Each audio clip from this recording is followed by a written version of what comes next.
Durant les jours qui ont précédé le Mondial des Arts Sucrés 2018, les candidats ont été reçus dans les ateliers DGF pour finaliser leur préparation. On va aller chercher les fruits frais pour les équipes.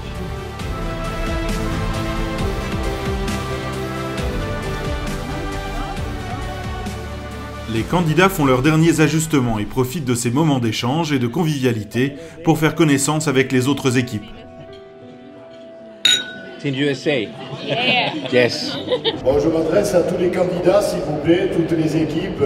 Dans 10 minutes, 9 minutes exactement, nous allons démarrer l'épreuve et le concours. C'est nos préparations. Alors, c'est les préparations.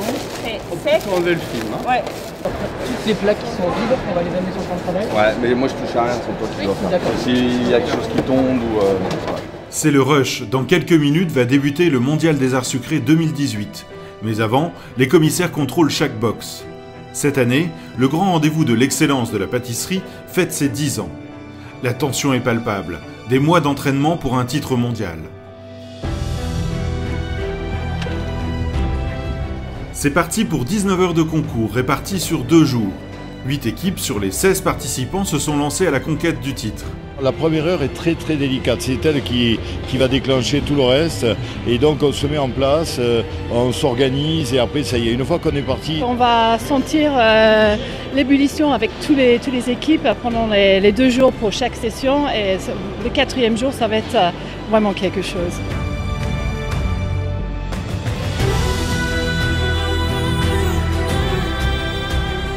Tirés au sort pour débuter, nous retrouvons côte à côte l'Équateur, la Russie, Taïwan, la France, la Malaisie,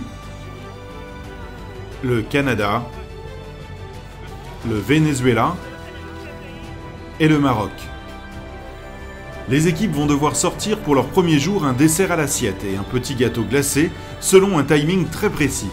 La deuxième journée, ce sera autour des confiseries, de l'entremets et bien sûr du fameux buffet avec une pièce en chocolat, une pièce en sucre et un présentoir à confiserie en sucre et chocolat.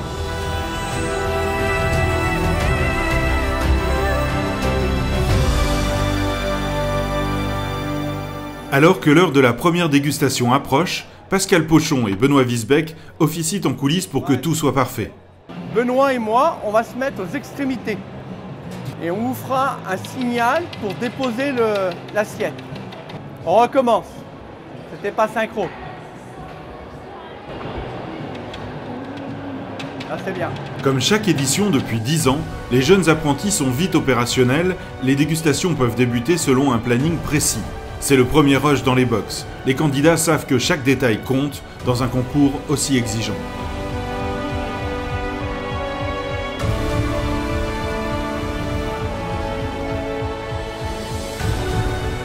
Ce sont pas moins de 16 juges venus du monde entier qui ont la lourde responsabilité de noter les préparations. Es una competencia realmente muy difícil. Para mí es la más difícil en frente a todas porque es la más completa. I think the level has gone up. Obviously, through the years, people just keep improving their skill, and so it's really exciting to see.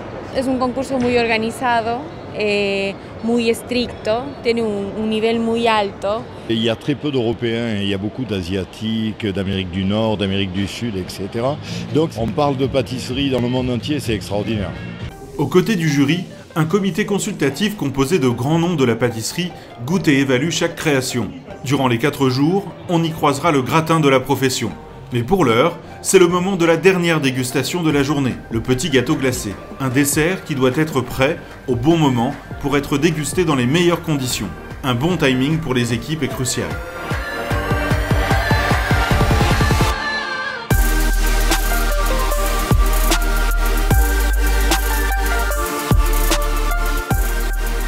Sébastien Camus du Canada repousse tant qu'il peut le moment de la sortie de son dessert glacé.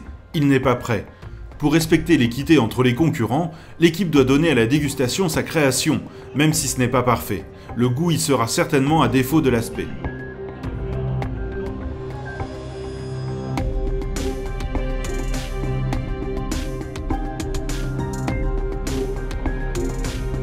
La première journée touche à sa fin. C'est le moment des bilans et aussi de souffler un peu. On a bien travaillé comme équipe. On s'est organisé, on a sorti tous les desserts à temps, comme on voudrait. C'était un peu chaud sur la fin, là. Il a fallu mettre un petit coup de rein pour finir dans les temps, mais finalement tout s'est bien déroulé. It's a good day, it's challenging. Muy fuerte, pero muy bonito. J'aime m'amuser dans ce genre de compétition, donc là j'ai pris des risques, puis bon, bah là, c'est ça, quand on joue avec le froid, bah on se brûle. Les 9 heures qui vont suivre sont décisives pour les candidats au titre. Ce sont aussi les heures les plus périlleuses. Le buffet doit être livré en temps et en heure et complet. Mais avant ce moment toujours spectaculaire, il faut livrer aux papilles des jurés les confiseries puis l'entremets.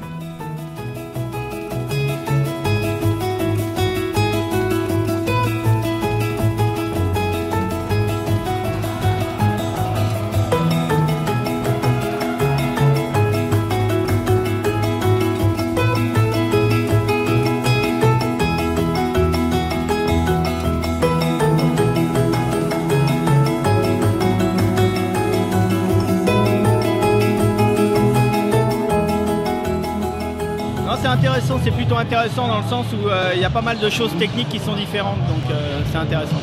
Chaque année, on voit l'évolution, même des petites équipes qu'on pensait, on va dire, pas dans le coup, et on les voit émerger. C'est super d'avoir des concours comme celle-ci, parce que ça permet vraiment de monter chaque fois le niveau. Ce type d'événement permet de faire évoluer le monde entier. Et ça, c'est un grand plus que crée DGF.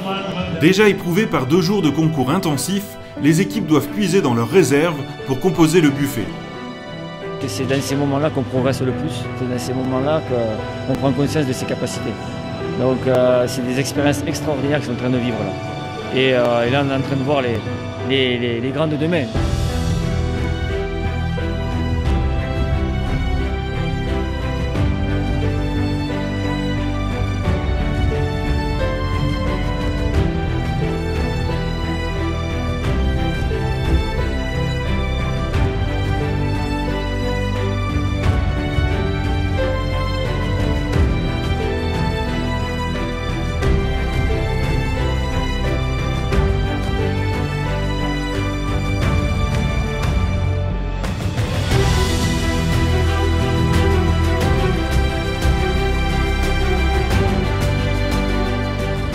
Chaque détail compte et le plus dur arrive, positionner les pièces sur la table dédiée, quelques mètres qui peuvent tout remettre en cause.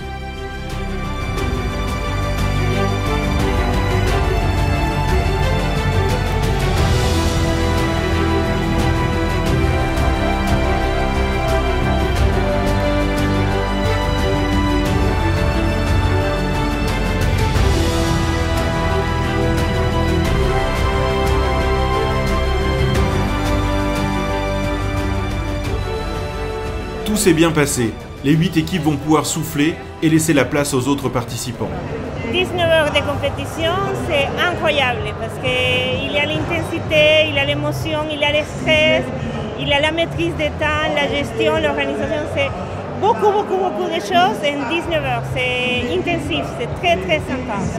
C'est juste l'émotion, tu sais, je veux dire, je vis pas de... Je me dis pas, maudit, j'aurais dû faire ça, j'ai fait de mon mieux, puis c'est ça qui est important. C'est ça que je me disais au départ, puis même si je finis dernière, moi je suis quand même fière de ce que j'ai présenté. C'est très physique.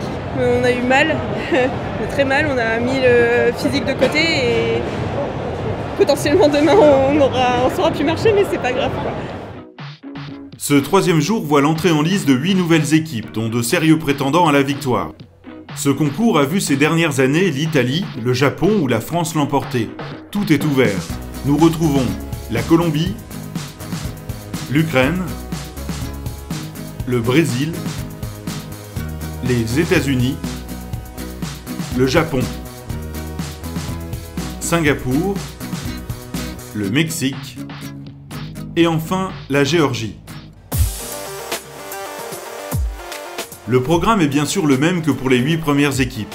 On peut espérer que le dessert glacé ne posera pas de problème aujourd'hui. En attendant ce moment délicat, il s'agit de sortir dans les temps un dessert à l'assiette de qualité pour espérer se classer dans les premiers.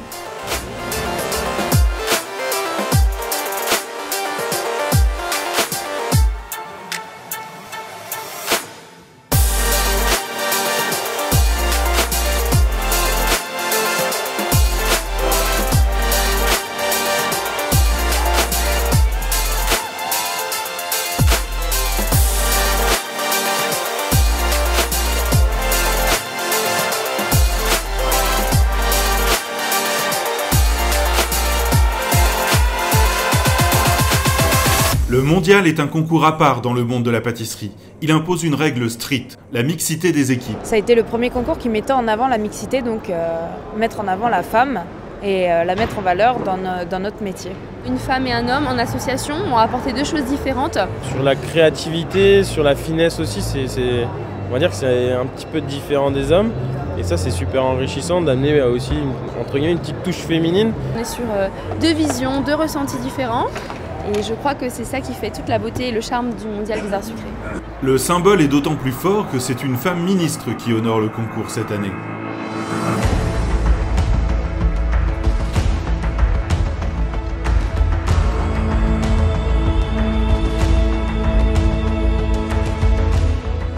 Nouvelle déconvenue avec le très technique dessert glacé pour le Japon. Cette année, outre les pâtissiers prestigieux qui sont venus goûter ou aider, outre les juges venus du monde entier, un invité spécial s'est glissé dans ce casting de rêve, Pierre Hermé. C'est un concours qui est de haut niveau et notre rôle c'est de les accompagner, de les aider, de transmettre, la transmission étant une des valeurs essentielles de notre métier. Yo miro que es una competencia muy amigable. De compañeros, de equipos, que si a uno le falta algo, el otro le ayuda. Ils s'aident, il y en a qui n'ont pas de matos, ils leur prêtent, enfin, c'est vraiment de l'échange aussi, quoi. Super organized, very friendly, everything's really well done from the start and it's just gotten better from there. Cet concours en spécial, c'est très proche entre les équipes, c'est pas vraiment, oui, c'est la compétition, mais c'est aimable. Dernière journée, au programme, les confiseries, les entremets et bien sûr le buffet.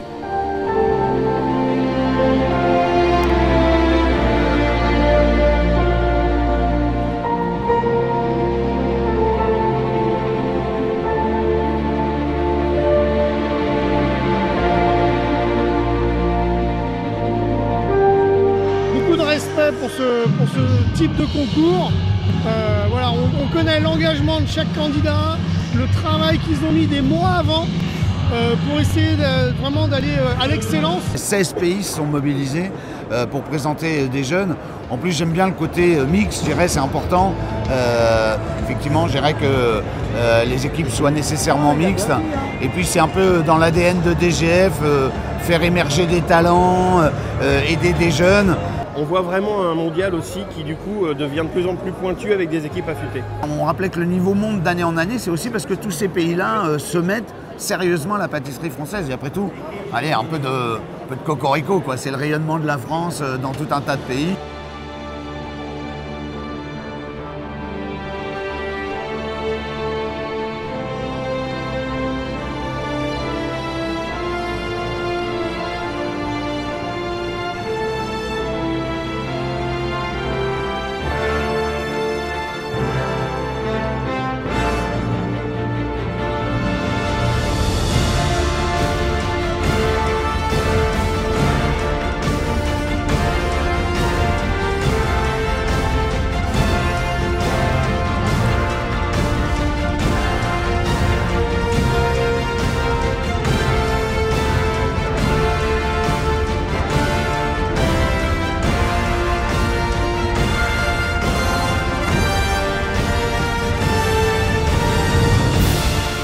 Les prétendants au titre mettent les bouchées doubles pour finir, mais ils doivent éviter toute précipitation qui pourrait avoir des conséquences catastrophiques sur leur pièce artistique.